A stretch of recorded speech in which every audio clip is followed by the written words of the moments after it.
Ladies and gentlemen, welcome to the Above Success podcast. I'm your host with the most, Kenny here, and today we've got a phenomenal guest. She's a coach, real estate investor, a mom. The list goes on. Ladies and gentlemen, allow me to introduce Jenni. Thank you, Kenny. You're welcome. Nice to meet you. Likewise, thank you. Obviously being the first episode, and you're going to be my co-host, and obviously people are going to see you more often onto this platform. So for somebody that's sitting probably at home or watching this or listening to this, they probably are wondering who's Jenni, and they probably have got so many questions to ask. Obviously, I do have a glimpse, of what you do and what you're all about. But for anybody like watching this, what would you say is Jenni about? Okay, so firstly, I'm a co-founder and co-owner of Trust Property. So we sell real estate. We're a real estate company. Yes. Then mostly or predominantly, I'm a real estate property investor myself.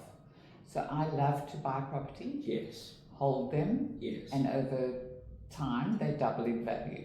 Yes. Particularly in the Western Cape and in good areas. Yeah. Where we know that they're going to double in value over a period of 7 to 10 years. 10 years, yes. And so far, I've been very good at choosing those areas Quite well. very well, yeah. Yes. Obviously, for people that don't know, your face is quite familiar, especially in the Atlantic Seaboard area, obviously. And touching on that itself, obviously, if somebody's starting out now to be an investor and stuff like that, would you say you would be the right person to see in that regard? Look, I think in the very beginning, you need to be in a certain income bracket, okay? Yes. So you need to earn a minimum of 35,000 Rand a month per million Yes. in order to become an investor. Oh, yeah.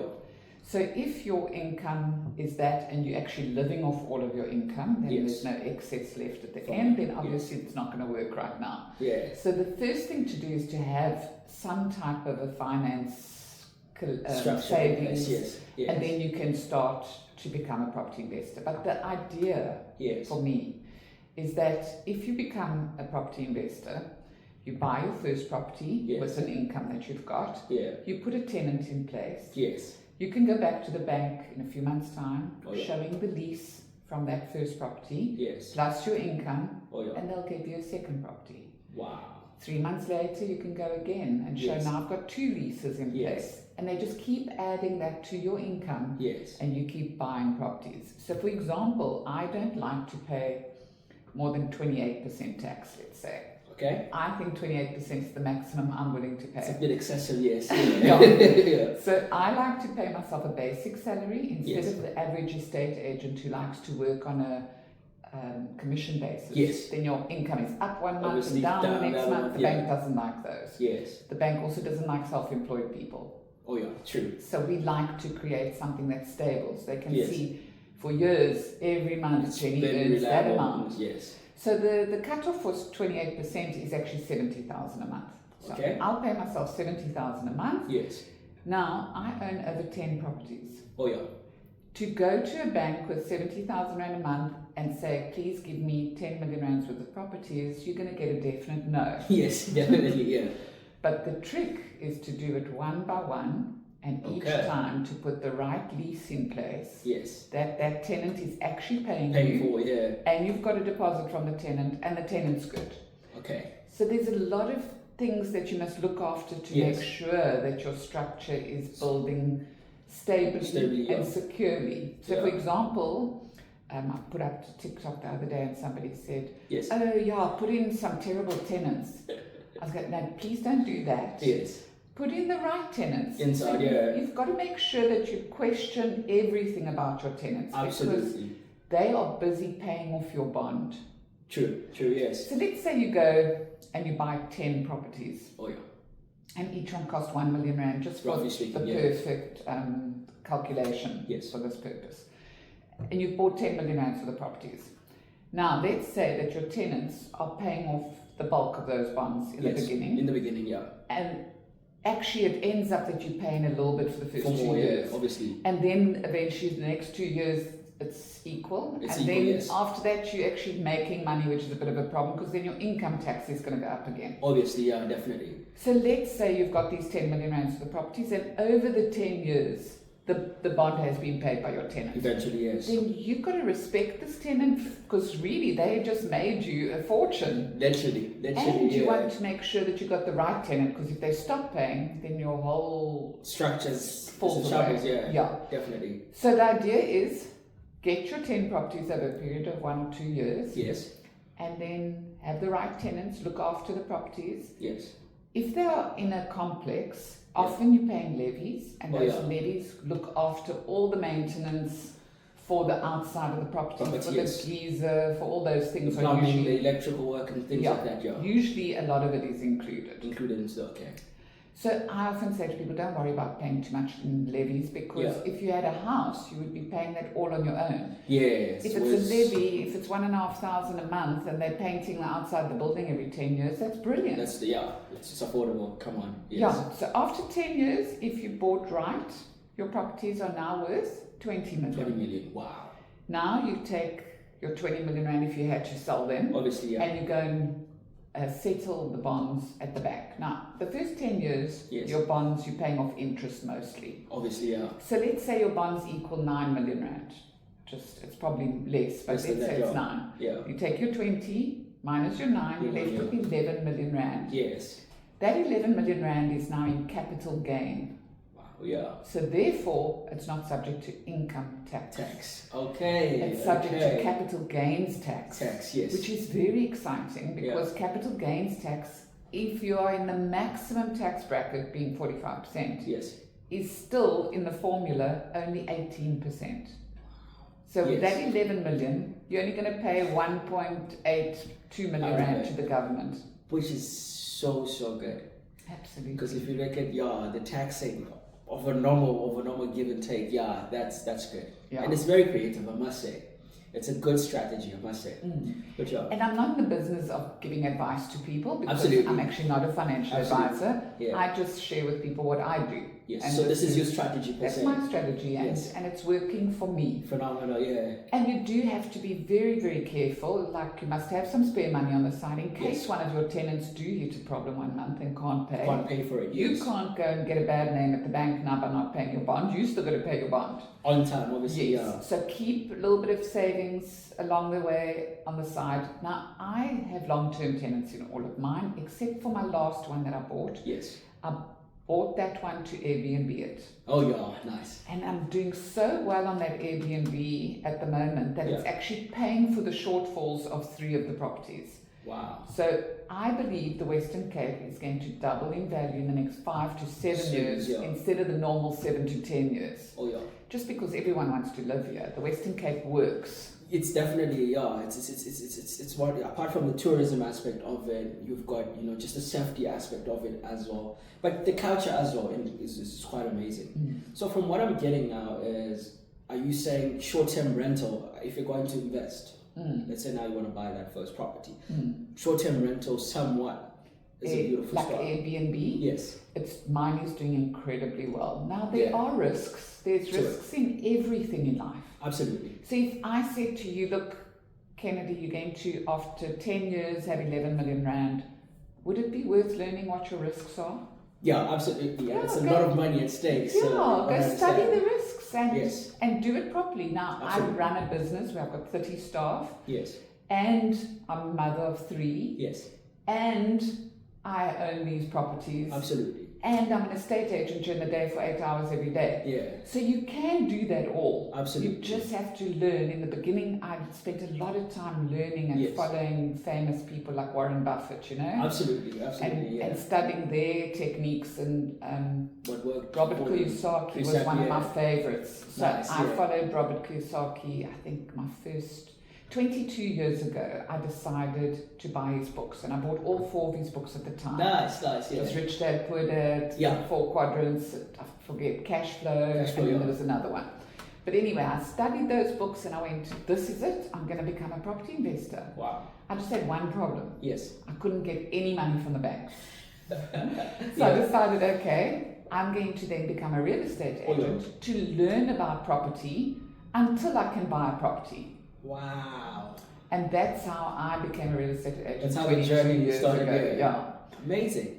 Yeah. Amazing. Funny enough, that like Robert Kiyosaki was the first author I read myself. Rich wow. Poor Daddy Young. Yeah, I love him. But touching on that itself, do you think it gives you an edge if you read or like invest much of your time as you're trying to learn, obviously, in self-help books like that? Absolutely. Yeah. Awesome. When I was about 20, I started reading all the famous people who have done well financially. Financially, yes. I read all their biographies. Absolutely. Every single one of them. I studied them. And I found a lot of tricks from that. For example, every single one of them was highly focused. Oh yeah, definitely. You know, they don't lose sight of whatever they're doing. Trying to achieve, yes. They're also all highly committed, like 24/7, you are committed to doing that no matter what. And often people say, what are you willing to do to get this job done? And I said, whatever it takes. From learning from them. I mean, they've got the success model. Definitely. So why not just copy what they're doing? Copy what they do, yeah, absolutely.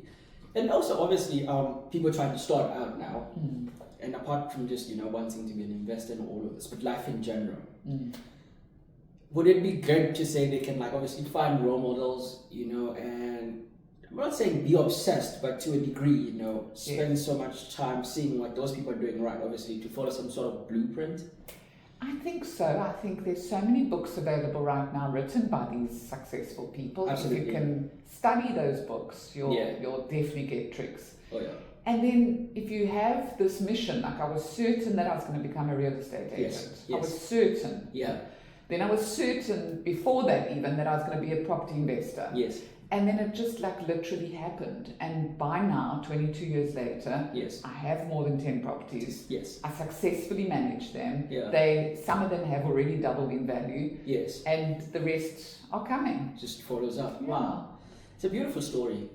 And what's so amazing now, I hope your book is also coming soon. Anyway,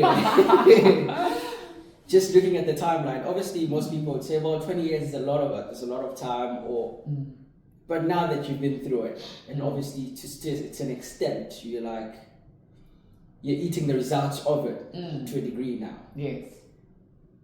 What would you say should those people look forward to having, in terms of, could be maybe doors are now much opened up for you compared to when you were starting out? Yes. I'm really passionate about helping people. Yes. So I am a coach to my staff, so people coming into the game and wanting to become real estate agents from scratch. We've got 40 hours of training that I've recorded already. Wow. And they can really go from 0 to hero very quickly. Yes. So I love doing that, and I love being their mentor and teaching them about the property industry as such. And that's what I do as from a real estate perspective. You give them some sort of foundation to go with it, But I want to say a little more about real estate as a property investor. Okay? Oh, yeah. Yes. I found that because people often said on my TikToks, what about the stock market, etc. Yes. This is play money, which I don't mind if the stock market works for you, that's wonderful. Yes. Yes. But to me, it's play money. Yeah.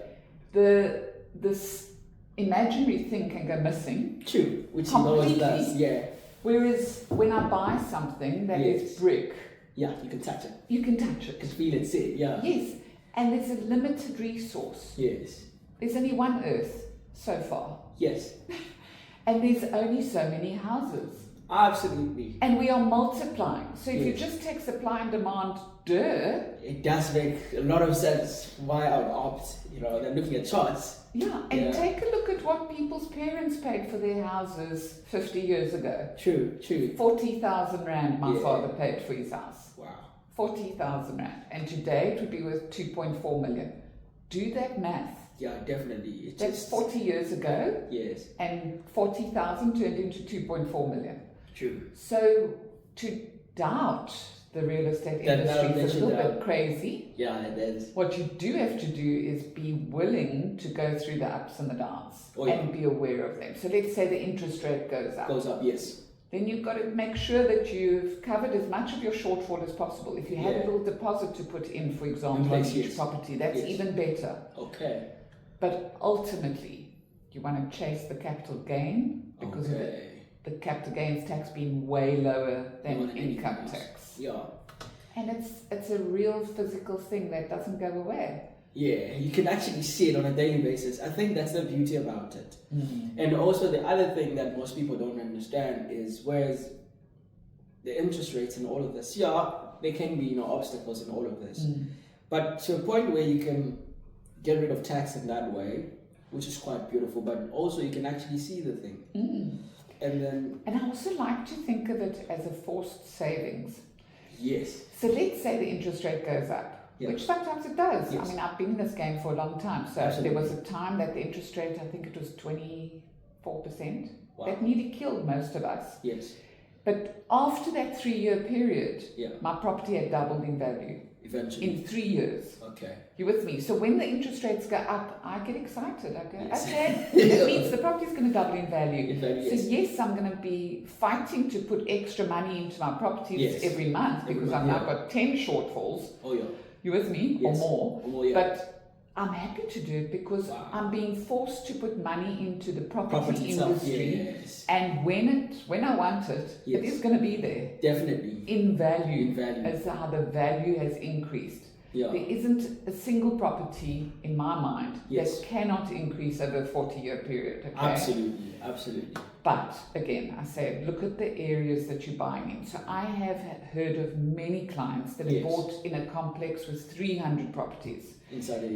Inside one complex. Now, remember, you one voice and there's 299 other voices. Right, so that's a tough one. I wouldn't touch a development that's huge like that. Yes. I want to be able to manage and have ownership and have a voice in and every saying property. Everything going on there, Yeah, so every year when they have their meetings, the AGMs, I go to them and I listen to what they're saying. Oh yeah. So you've got to be really interested in finding out everything about your property. Absolutely. No money is easy. Easy, yes. If anyone says it's easy money, they're wrong. Oh yeah. There's no such thing. Absolutely. So don't go and buy in 100 or 200 complex. Yes. And then they're promising you stuff like rental guarantees. Yeah.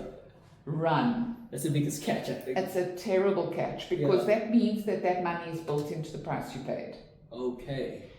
On top of that, the VAT is built into the price you paid. So you were encouraged by it being no transfer duty. In place, but either way, is that it's in the price. Yeah. So I've had so many people that fell for those deals. Yes. And then 3 years later, they come and say, please sell this for me. You know, my tenant's not paying me anymore. Yeah. And then I go look at it, and the last 3 years to 5 years worth of sales, they often have not done well at all, and I can barely get them what they paid. Yes. So now they're not getting this whole 10-year doubling thing. They're expecting, obviously. Yes. Yeah. So when I have people phone me saying, I really want to get your a rental income that covers my whole bond. Oh yeah. I say, no, don't chase that. Chase that the property's going to double in 10 years rather. Absolutely. Get a good rental income, yes, but be prepared to top it up a little bit if you have to. If you have to somehow, yeah. And in the Western Cape, I'm sure you've seen all the complaints that our rentals have gone up through the roof. Absolutely. Nobody can find a rental right now. Yeah, it's one of those things, and at the same time, I feel like it's a bad thing and a good thing. Because definitely, if there isn't even any bit of talk about something, then we would be worried. But now, obviously, understanding those loopholes you've spoken about, and just seeing why also the rates are somewhat high, and especially now, I've gotten to understand. Obviously, you've got your complexes, and you've got maybe like your duplex, for instance, where it's just 1 or 2 houses on a property, and then you question yourself. There's a 3-bedroom and there's complex. There's 250 houses though, but it's going for maybe let's say 8, 9, 10 grand, and there's like this duplex now it's like 20, 24 grand. What's the difference? Maybe the same area. Yes. But now I see where the loopholes comes in, and the complexes with 300 units in it, they're really struggling to get tenants. To come in. So they're putting any tenant in there for low, and then often the property is damaged by the time you would see. Yes. So I prefer to buy something that's exclusive. Yes. There's only maybe 50 units maximum in a complex. Absolutely, yeah. And in a good area where I know that the capital gain is going to double in the next 10 years. Yeah. One of the ways to find that out is to ask your estate agent for a buyer's CMA. CMA is a comparative market analysis. Yes. And it shows you what has happened and how many units have sold then for what price over the last 10 years. Nice. So you can do your own homework then. It's like an 11-page document, and a good real estate agent will give you that when you want to buy a property. Okay. And you can do your homework. And I think that's also a good thing that you've touched on, because mostly, other than I won't lie, especially real estate agents in the Western Cape, they've got a selling point because it's the Western Cape. So in most cases, like let's say now, if I'm just saying in Bloberg, for instance, there's a property, the biggest thing they'll sell me on is the beach. Everybody goes crazy about the beach. Yes. But without having to maybe see the sum you talk about now, one could just be like, yeah, man, it's in Bloberg. It's a nice area and it's good to go. But whereas if I got that understanding, I have that document, read it through, I can be like, oh yeah, the last owner, the previous guy did this, and maybe the property's a bit, You literally can see from a buyer's CMA what each unit sold for and how much they got. Yes. So you can do your homework like price per square meter. Yeah. Now if you're going to go buy a new development and it's 35,000 a square meter, but the unit that is a second-hand unit is only 24,000 a square meter, then you can go, well, for 2,000 a square meter, I can upgrade it. Then you already made capital gain before you even bought. Nice. So every now and then I find a really good property at a really good price. Yes. And then I'll upgrade it quickly. And then put the tenant in, and now I'm earning even more than my bond repayments. Nice. So putting my money where it definitely is safe, because it's a physical brick and mortar. You can see it. Yeah. Absolutely. Is definitely a secret that I would utilize. Yeah. Now, amazing. So now, obviously, you're saying there's like distressed property now. So let's just say maybe the owner died and there's sons and daughters trying to fight for it, and obviously eventually they want to sell it. For you, like, you don't mind putting in money, like obviously you do buy the property, but maybe it's got a tiny bit of damage here and there, like wear and tear. Would you considerably keen to risk it, and so, I'm exactly the opposite to 90% of investors. 90% of investors say, don't upgrade the property because your tenant's going to destroy it. Yes. And then they have these horrible carpets still, and people have to live in this place paying 10 or 20,000 a month, whatever it is. And they're living in a horrible place. I instead do exactly the opposite. I make the place beautiful. Amazing. And then I have 10 applicants because they all want to live in this beautiful place because everything else has got carpets and it's ugly. Yes. And then I can cherry pick who's the best tenant for me. Nice. So to me, I don't worry. I've read so many stories of people saying, I was in property and they destroyed the carpets. Yes. Yeah, the carpets might have cost you 10,000. 10,000, yeah. But didn't you buy it for 1 million and sell it for 1.6 after 5 years? Really? So somehow eventually you do make it back. And right off the 5,000 rand for the carpet. Because it's just a carpet, but at the same time it's like 5,000 and you've got this upscale you're gonna have. Either ways, it's like and savings on tax because it's capital gain. It's not an income. Exactly. Whereas if I charge you 20,000 rand a month, you're living in this terrible little place, and my bond's only 1,000 a month. Yes. I'm now got all that income tax to pay on that income. Wow. Instead, I want your rental to actually just cover my bond. Okay. You with me? Yes. If anything, I'll pay in a little bit. Yeah. And then when the capital gains there, I can either take it in another bond against the same property. I don't have to sell the property. I can just re-bond it. Re-bond it, yes. And then I've got access to my capital gain, which is only affected by CGT, not income tax. Wow. Which is quite amazing. So now, you're not scared to put in money in a new property, you say? Because as much as you're going to invest it, you're still going to cherry pick your tenants. Yes. Which obviously guarantees your bond. Yes.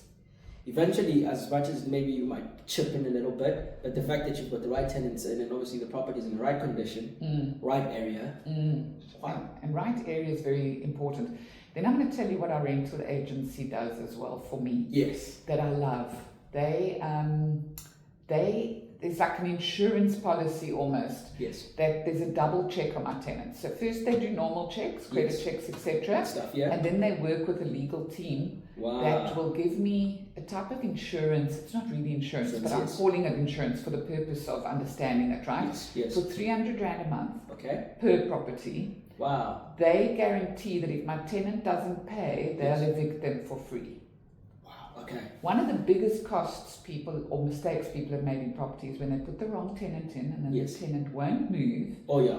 And now they've got squatter rights. Yes. And it costs them 70,000 Rand to get rid of the tenant. In a long time as well. And then they end up going, well, I never want to touch property again. Yes. No, you actually just didn't do your homework and you didn't do it right. Choose the right tenant who is creditworthy.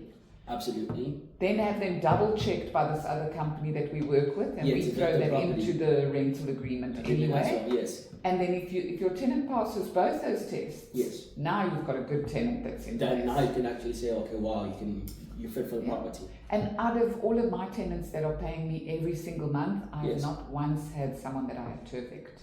Wow, that's beautiful. Because I take those things seriously. Those measures in place, I think that's a beautiful thing.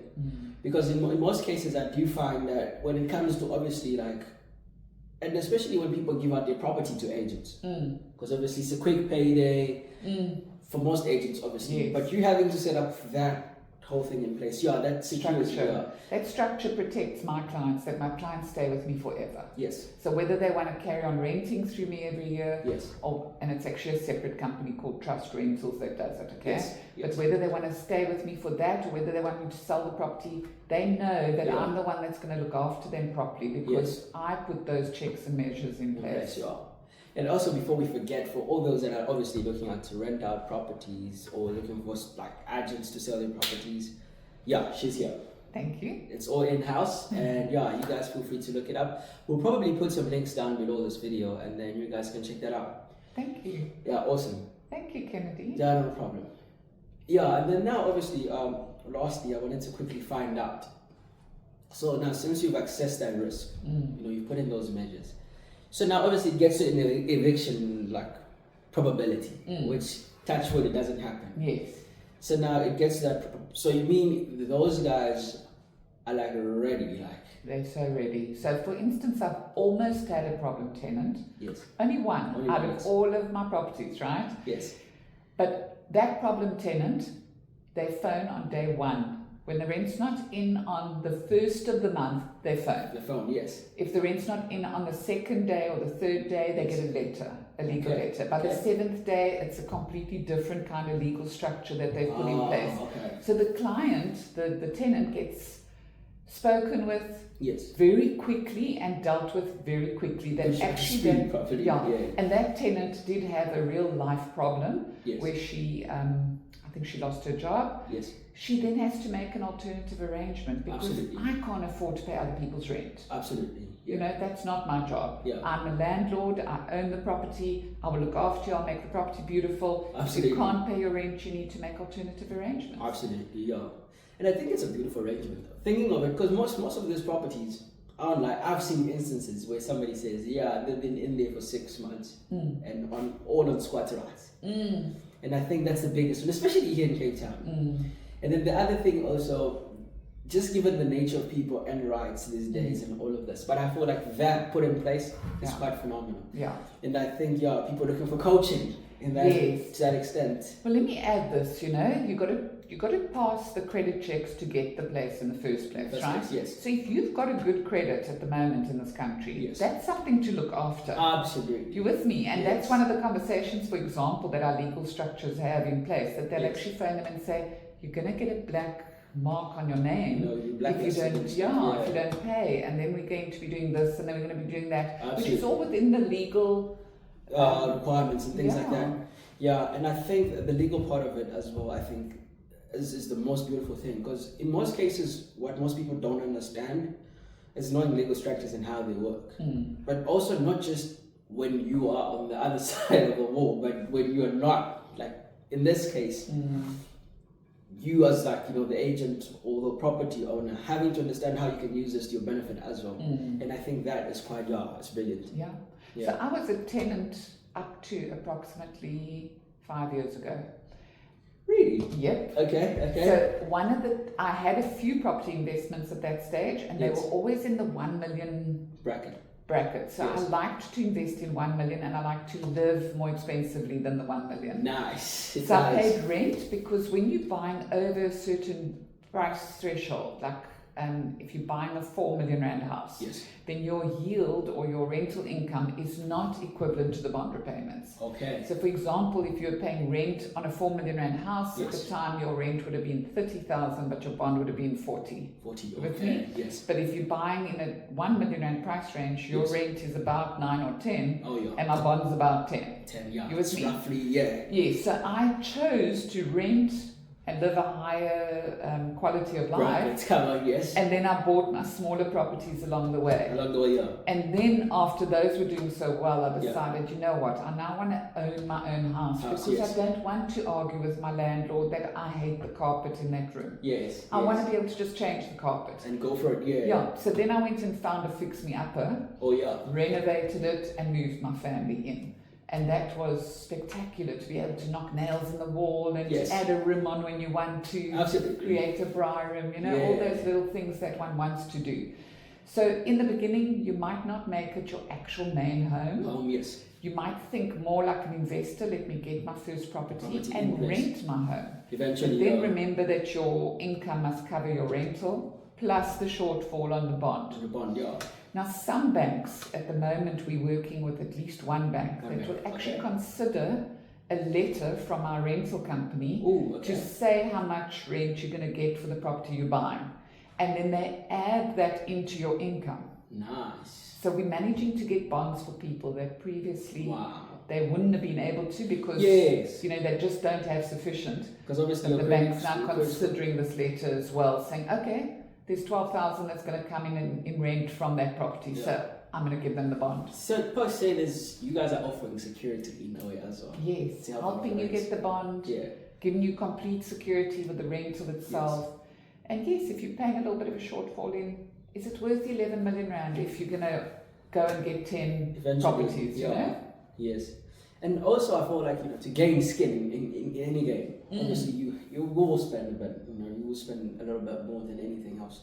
But adding that type of skin definitely is definitely worth it. I think. The other thing I wanted to tell you is that we're actually looking for people that want to come into this market Yes. as young estate agents. Okay. So people straight out of Am I old university. enough or still young? Yeah. Okay. People that have studied and done whatever they want to do, but now they also want to become a real estate agent because Yes. they're not earning enough or they're not happy in their career. Absolutely. We definitely are looking. We've actually got something called Project 100 Agents. Okay. And we're actually looking to make a difference in Yeah. this game and Yes. train people properly, because the average real estate agent is not trained well. Yes. And you're dealing with people's biggest asset. Yeah. It is to It's me the a biggest- sin to have people running around selling a 2 million rand house Yes. for someone, and all your money is sitting often in that 2 million rand house. Absolutely. And now that agent's just sitting there trying to fight for their commission and, Yeah. not Yeah. really honouring you. So we committed So to yeah. changing this industry.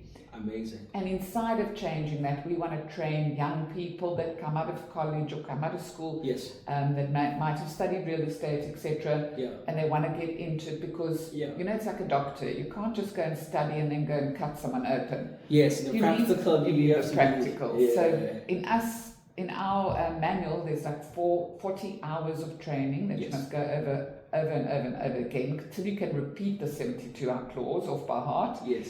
And then after that, we go with you to every client so that you get the Nice. on-the-ground training. Training. Yeah. That's beautiful. Amazing. Yeah. Hopefully, I'll be selling houses soon. Ah, She says I'm young nice, enough, so nice, hopefully, you are. awesome. But yeah, anybody that's looking, to get into the real estate game, yeah, you heard it from her. Yeah, so hopefully, yeah, we have some new, fresh people. Thank you. And with that as well, yeah, that's quite nice. I've been also, randomly speaking, but I've really, really taken a bit of time to understand real estate. Okay. And I was looking to start selling myself. But the biggest thing always is which real estate company to go with. Yes. And also, I'm a type of person that runs off inspiration for the most part sometimes. Oh, nice. So when it comes to making a decision in regards to stuff like that, you want to be inspired or you want to hear. So now at least, yeah, it's quite, there's a quite nice build-up, so definitely. Lovely. Yeah. Well, I've worked for a few real estate companies along the way. Yes. And not one of them have the training that take you from zero. Zero, yes. You literally can come in here and know nothing about property. Yes. You have to be someone that's willing to work and learn. Yes, and put in time, obviously. Put everything in. On the line, yes. And you will make it. Absolutely. You will make it. The industry is busy changing, and as time goes on, we're going to have this new type of real estate agent that actually knows what they're doing. What they're doing. Absolutely. Absolutely. And it's phenomenal because if you look at that, there's so many, obviously, industries are being opened up now, and there's still old ones. But I'll just give an example now. Let's just say plastic, making anything out of plastic these days is just global warming and all of that stuff. Yes. So it's quite tricky. Yes. So now people are trying to find all this green, whatever, story going on, which is, hopefully they do come right. Yes. You've got your digital marketing today, there's AI in place. And then there's going to be like, if you want to buy stuff from the shops, a computer or a screen apparently just deals with that. Yes. Whereas real estate, it'll never be that, Yeah, because you literally have to walk the person through the house. Yes. And what the nice thing is, often I've had people come join me who were brilliant from day one, right? Yes. And they came from being an accountant, the one. Another one was a Mr. Delivery guy, right? Yes. And I would say to them, you don't have to sell. You cannot sell someone a house. Yes. People choose a house. Yes. All you have to do is be amazing with giving information. Yeah. Give them everything that they can possibly need to know about that house. Absolutely. And then they choose. Yeah. So you don't have to be a salesperson to do this. Yeah. You actually just have to be someone that's so driven to know everything. Everything, yes. And then legally we train you that you're mini lawyers, you're mini bond originators, you're mini property investors till you become a full-time property investor as well. And as I said, like even though I've got more than 10 properties, I will never stop being a real estate agent because I just love it. Nice. One of the things we do as well that's very unusual is we do something called home staging. Yes. We are the only company in the country that does home staging for free. Wow. So when I go into your house Yes. and you want to sell it, and let's say it's worth 2 million rand more or less. Yes. If I make it look prettier by adding all my 4,000 rand throws and my 700 rand pillows, then people can imagine themselves living there better. Because it looks like home. Yeah, they're attracted to it and it's more appealing. So I often end up giving people more money in their pocket than they would have if I didn't stage it. Oh, nice. So I've got this big warehouse. I've got over 300 pieces of art. I've got, I don't know, about 1,000 pillows. Yes. And every house is an identity of its own.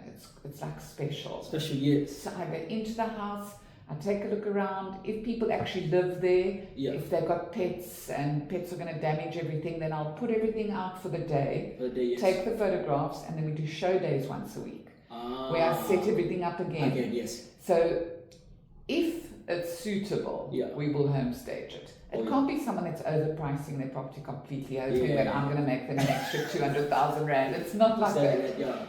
But we will get you better offers, more people wanting your house. Guarantee sale, obviously. Yeah, because people are attracted to something that looks delicious. Aesthetic, come on, it has to look, it has to look the part, yes. And we found that to be very, very successful. 90% of the houses I've staged have actually sold. But what's phenomenal is you're the only company in the country that does it for free. Yes. And also, I must say, obviously, I've looked at some of your home staging, which is quite a before and after image, which is quite amazing. Thank you. At some point, I would say, you know what, you should do home decor or something of that range.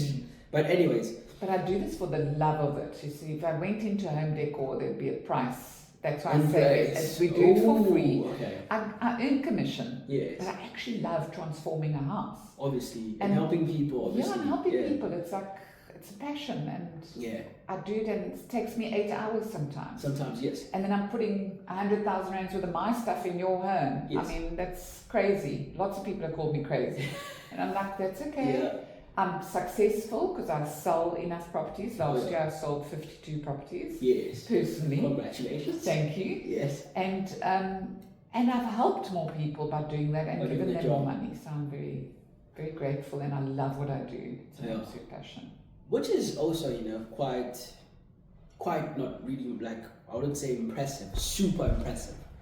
You've got somebody who's a founder, who's got staff to look after.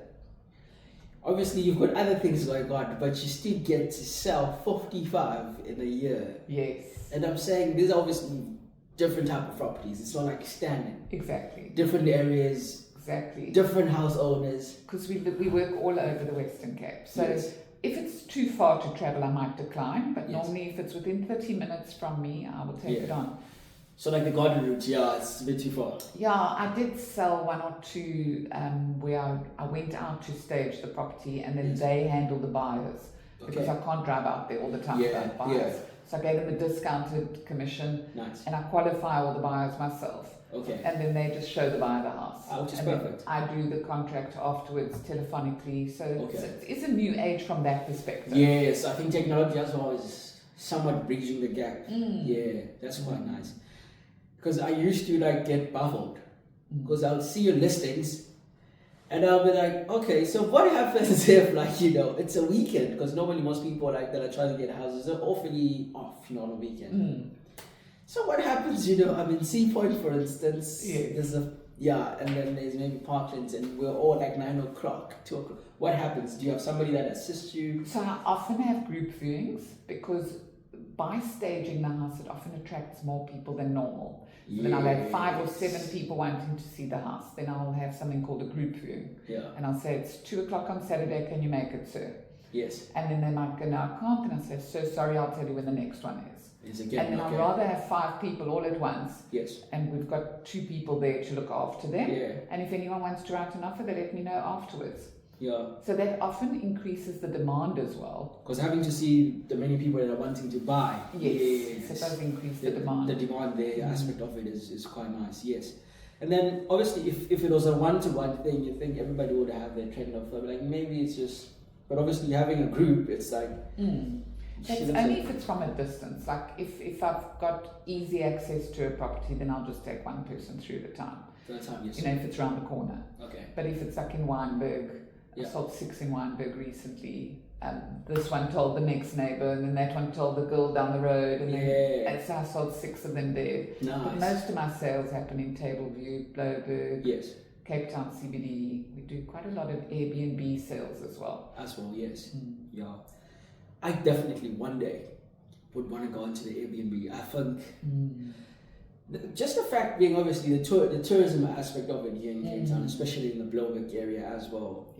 Yeah, but also I've noticed, I don't know how true it is, but obviously if you look at your Sea Point, you look at how much the rates are there and here, slightly a bit different. Yes, it's much higher. Yeah. So I was hoping, obviously, if somebody was to get into the Airbnb business, obviously here it could be much flexible compared to that side. My first Airbnb is the most recent one that I just registered. Yes. I registered on the 10th of December. Yes. For December, so it was a 1.3 million rand property that I bought, brand new. So 1.3 means I'm paying 13,000 approximately on my bond, right? Yes. I bought that one on the 10th of December, it registered, and my bond registered. For December, I made 22,000. Yes. In only 20 days. Wow. For January, I made 24, and I've got another 24,000 bookings in February. So I'm making an extra 10 compared to my bond repayment. And that's why I said that I bought those in one entity, okay? So eventually, in the beginning, my first 6 properties I bought in my own name. Yes. But eventually you want to try and ring fence your risk. So if you're going to buy investment properties, you ideally want them separate to the house that you live in, which you might want to pay off so that you're never paying any rent. Okay? But your investment properties, you might want to put them in a company, and the shares of that company are owned by a trust. And we've got quite a bit of information on that as well for any of the listeners that want to. Obviously, there'll be a video, a link to that video as well in this video. Obviously the trust. And then that is protected because it's an entity on its own. Not only is it a PTY Ltd company that has company laws, but the shares of that company are owned by a trust. The trust, yes. So you can never get into trouble there. By the law or anything of that nature. And it cannot touch your private home, which is in a separate entity as well. So even if you find, nowadays anything can happen. Let's say I invite someone into my home, they take my car key, and they go knock someone over down the road. Yes. The law says that me having them in my home actually makes me liable. Absolutely. And they were in my car. Even if I never gave them permission to take my car, yes, they will hold me responsible. Now they come take my house. Yes. That really, is that right? That's absurd. That's absurd. It's absurd. It's absurd. So I want to ring fence my risks so that I'm not ever in a position where anyone can touch me. And in this game, if you upset people, which sometimes does happen. True, yes. And they want to sue you and take your stuff, they can't touch my stuff. Absolutely. They can sue me, they can take me to court, but they can't touch my stuff. But obviously you can't, because you've put that fence in place. And which is quite nice. Not only did you not, you did acknowledge the risk that's in the business, obviously, but also you found ways to mitigate it, which I thought was quite beautiful. Because in most cases, most people, when you just want to buy houses, obviously, without looking into the trust aspect of things. And also what's beautiful is, not only are you foreseeing bankruptcy, because it could be just the courts, it could be the court, it could be bankruptcy. Apart from that, it could be just a bad trading name or something. Yeah. But the fact that you have everything protected in that sense is beautiful. And I think for those obviously that are trying to get into the game, I think that's something that also they need to put in mind. How can they ring fence the whole investment in general? And when I say ring fencing, it's for asset protection. So it's completely legal to protect your assets. Absolutely. Yeah. Which is quite, and then obviously with the legal part of things, would you say it's quite easy to have the same legal team for you now? Do you have the same legal team that deals with all of mine? Yeah, because nice. I'll tell you why. The company is quite simple, just buying a company quickly, right? Yes. But setting up a trust, there isn't a trust act. Well, there is a trust act, but it's pretty small and short. It's not the same as the Companies Act, which has got so many rules that you have to follow. Yes. The trust is all about the trust deed and how it's written. Yes. So if you go to the wrong person and they write the wrong stuff down and they don't give you an independent trustee, etc., stuff like that, then it's seen as a farce and it's not really a protected vehicle. Yes, I see. And then obviously, when you're opening up the trust, obviously there's your trustees and all of that stuff. For you, is it something you go? Is it more of a family thing, or is it more of... Wonderful question. Yeah. So one of the reasons I firstly set up the company that owns some of my properties, and then the company that owns my home, and then the trust that owns the company, is because the trustees of my company are not just myself and my partner, but it's also my children. Absolutely. So I avoid death duty. Oh yeah. And what's the name of the other thing? Executive fees. Yes. So executive fees are 4%. Okay, so 3.5 plus tax. Yeah. So if you end up paying an executor to wind up your estate when you die, if everything's in your private name, absolutely, he takes 4% of what he sells it for. You don't first take off the bond. Yes. So if you work it out, sometimes, depending on how much value there is it actually ends up being like you've got an extra baby there, that you're paying. Okay. Yes. I want to leave my actual children with my money. The full value of it, Yeah, I've built generational wealth, and I want them to get it. Not the tax man to get another cut of it. No. I don't want creditors to touch it, and I don't want an executor to be my fourth baby. And stuff, And I think that's the other thing, it's not so much about just making the money itself and generational wealth, which is beautiful, but it's also seeing how you can mitigate the risk and actually protect it. I think is more exciting. And you've done all three of them, which is beautiful. Thank you. And I've learned a lot, by the way. And then also now, obviously, you've done all of this, you've mitigated all this risk. How do you choose your trustee, for instance? You've got to be careful there. You can't have a trustee that might not be your friend in the future. Yeah, absolutely. Because otherwise you've got to go to court to fight trustees and it's a mess. Yeah. So a trustee, a founder and a trustee are very, very important that you trust that person. Literally. Absolutely. And then having your children, if you love your children, which 99% of us do, absolutely, then we want to have our children as beneficiaries in the beginning, and when they're of age, you want to turn them into trustees as well. Nice. Yeah, and that's the beauty about it. So not only, because in most cases, what I've noticed with most people, it's necessarily, I wouldn't say it's not teaching the kids how to be financially their IQ on the financial aspect of things, but having to bridge them in that sense is quite smart. I feel being a beneficiary and eventually you bridging out to being a trustee, I think the experience of it, then you actually go to study because firsthand you're going through it. Yes. So I feel it's quite helpful. Yes. And I'm not saying that everybody that's watching, but that's the benefit, of creating generational wealth. I feel like with you putting your kids obviously in that structure, it just helps them to flow and understand the whole thing properly, so that the kids also can actually do the same. Yeah. Also, if let's say you buy a house in a trust, or in a company and the shares are owned by the trust, and you choose to sell that house, that profit that's sitting there can be paid out to trustees and to beneficiaries, and they pay tax in their personal capacities. Okay. You do not pay the trust tax amount, which is stuff. what most people have heard. Yeah. Oh, if you put it in a trust, you're going to pay huge amounts of tax. No, you can transfer the profit to 5 or 10 beneficiaries and trustees, and they pay tax in their personal capacity. Yeah. So you actually end up paying less tax by having it in the right structures. Yeah, and then there's this thing whereby most people make their trust or whatever for a company that's now made for charity or something, but it's not really charity per se. I don't know, just to run away from the taxes scheme. Do you think it's something you would optionally look into, or there's a big difference between tax avoidance and tax evasion. Yes. You don't want to do tax evasion, you'll go to jail. Right? Absolutely, yes. You can avoid paying tax. That's completely legal. Yeah. But by doing it correctly, with integrity. Yes. I, with integrity, happily pay the taxman 28%. 28%, but I don't want to pay any more than that. I just don't like paying more than that. So the strategy, is it going above 28 or going below 28? Well, let's say I make, the difference is, let's say I make 100,000 per month instead of 70,000 per month. Going from 28% up to 45%, it's crazy. I actually take home very little after that. So I rather make capital gains tax. Then actually, now let's just say you made a profit of 500,000 Rand in a trust. Yes. And you've now parted with it to the trustees and the beneficiaries, 100,000 Rand each. Yes. Yeah. Each of you, each year, get a capital gains tax allowance that is not taxable. And I think it's 94,000.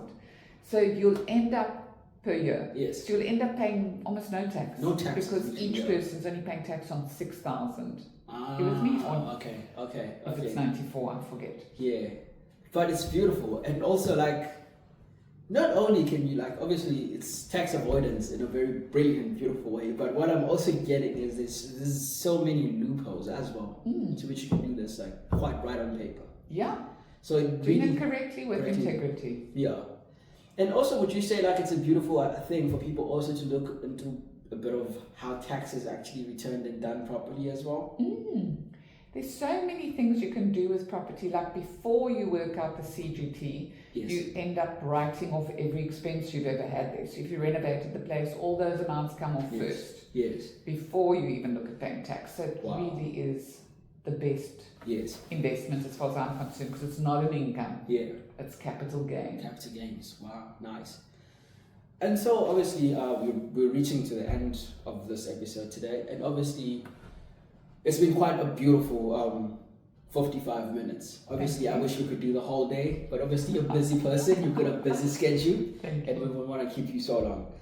But the most beautiful part about it is we've understood how many years it took you obviously to get where you are. 22 years if I'm not mistaken, which obviously you can't just click the fingers, it happens. And then obviously you also spoke about how people obviously can file their taxes properly now, how they can secure their investment. But what has stood out most for me is just the whole climb, from you wanting to be a property investor, and then you said, you know what, I might just understand the whole game properly. And now look, it turned out to real estate, you're now good in being an agent for yourself as well. Yes. And I think that's quite good. Yes. And then the other thing that now is in my head so much is this new program you're bringing in. That's also exciting. Project 100 Agents. Absolutely. That's exciting. And the other thing is you spoke about how you can structure out these things whereby you can either go for short-term rentals, which is your Airbnb, and then it's either also you can just go direct into the rental thing, or for it's a month-to-month thing, and also how people can see their pitfalls when they have the wrong tenant in the property. How can they secure their money there? How can they make sure that person is kicked out of the property properly and stuff like that? And again, with integrity. Yes. Yeah, and then also the other thing is how much you persevere, in terms of you going to read those books and just buying those books. Because most people would think, I can't. And those days with the internet, you can buy these books for free even. Yeah, exactly. For free. And just by the way, I started that 35 years ago. Okay? Yes. So I started reading those books 35 years ago. And then 23 years ago, I bought the Robert Kiyosaki books. And as I finished them, I went, that's it. That's it, yeah. It just makes absolute sense Yeah. that if you're buying property, it's not going to go away. And over time, it will increase.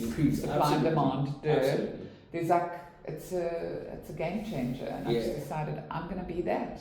Absolutely. And then it took me a long time to be able to be that. I had to find those loopholes of, for example, paying myself a basic salary so that the banks like me more. Oh yeah. I want to tell you another thing. So self-employed people often have a problem with self-employed people often don't like to pay the taxman much money, right?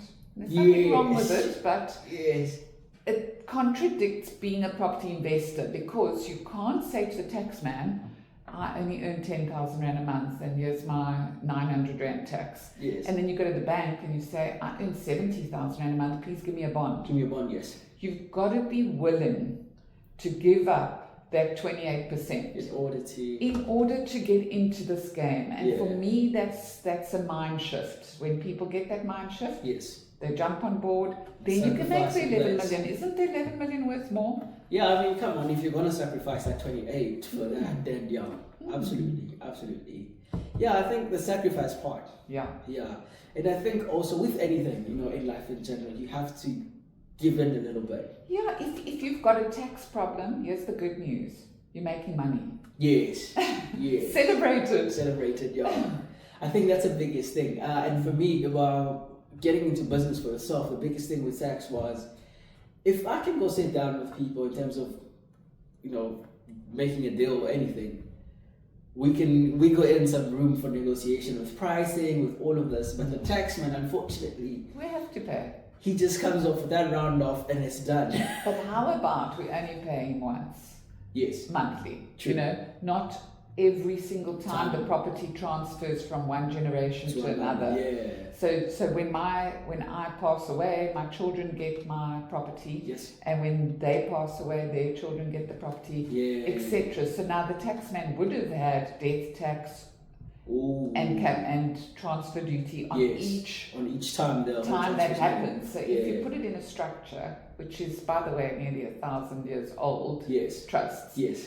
If you put it in the right structure, you'll save in the long run. Yes, absolutely. In the beginning, don't wait, because it costs some money to set up all these structures and it takes a lot of knowledge to get it. Don't wait. Get your finger in the game. First. Yeah. Just get in the game. Get started, Buy some properties. And then as soon as you go, okay, I know what I'm doing now. And then get the right structure going. Yeah. And obviously, what people don't understand as well is like with the trust, I'm sure you can get out of it if it's not the right thing to restart something else, right? You mean resign as a trustee? Yeah. Yeah, you could. So let's say you and your partner, because you're meant to have 3 trustees. Yes. Okay, so 2 trustees plus an independent trustee who is not a beneficiary from it. Yes. Okay, so he doesn't benefit in any way. So let's say we 2 trustees and we've got the independent, and then I decide I don't really want to be involved in this anymore. I can resign as a trustee. Yes. And you could get another trustee on board. Absolutely, absolutely, yeah. And I think, in most cases, it's just the understanding part. I think if people would understand what it is all about initially, but as you said, it's hard to understand something you're not actually doing and you're not into it. So being in it, definitely. In it to win it. Absolutely, absolutely, yeah. But thank you so much, Jenni. Thank you too. It's been an absolute pleasure. And obviously, for anybody watching this, hopefully next week, same time again, we can have another episode. Yeah, we're not going to jinx what topic it is, but it's definitely in the investment realm. And make sure you comment, like, subscribe, share, do all of those. And then we'll put some links below, and then for anybody that wants to check out Trust Property or Trust Rentals and what they do, feel free to click into the description below. This podcast will be available on other platforms like your Spotify and other social media platforms. So just keep a lookout for that. And then thank you. Thank you too. Thank you so much.